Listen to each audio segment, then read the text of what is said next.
ज्याच्याशी कधी बोललो नाही, ज्याला कधी भेटलो नाही, ज्याला कधी पाहिलं नाही, ज्याला कधी ऐकलं नाही, आज त्याच्यासाठीच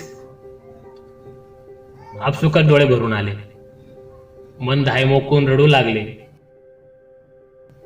हे आजच नाही बरं, तो समजायला लागला ना अगदी तेव्हापासून. मग काय तो माझ्याशी बोलायला लागला, तो रोज रोज भेटायला लागला, तो डोळ्यात घर करून बसायला लागला, तो वाघिणीचं दूध पाजायला लागला. कसं तो बोलतो लिखाणातून, तो भेटतो वाचनातून, आत्मचिंतनातून, तो दिसतो त्याच्या स्वाभिमानी फोटोतून, चित्रातून. खरं सांगायचं तर तो दिसतो भारतीय संविधानातून. त्याला ऐकलं पूर्वजांच्या वेदनेतून, अक्षराच्या हुंकारातून, इतिहासाच्या आवाजातून, त्याच्या लेखणीच्या शाईतून.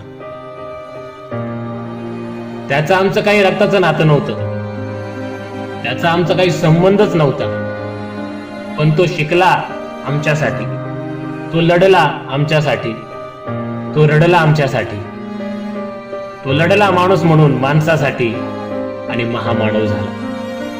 मला आजही कळत नाही तो माणुसकीचा पुत्र होता की माणुसकीच त्याची लाडकी लेक.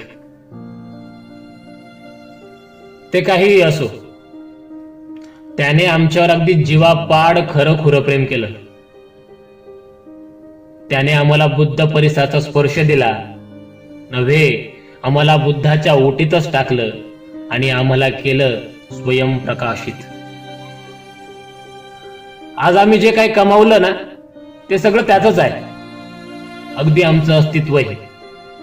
पण तरीही आमच्यातलेच काही त्याने दिलेल्या 22 प्रतिज्ञेच्या अलीकडेच राहून बोंबलतात, आम्ही बाबासाहेबांना मानतो, बाबा तुमच्यासाठी काही पण, निळा भडक जय भीम कडक.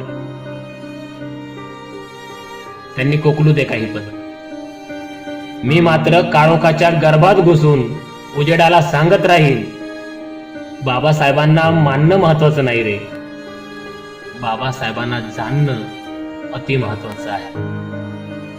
तेच देशाच्या दुर्धर आजारावरचं गुणकारी औषध.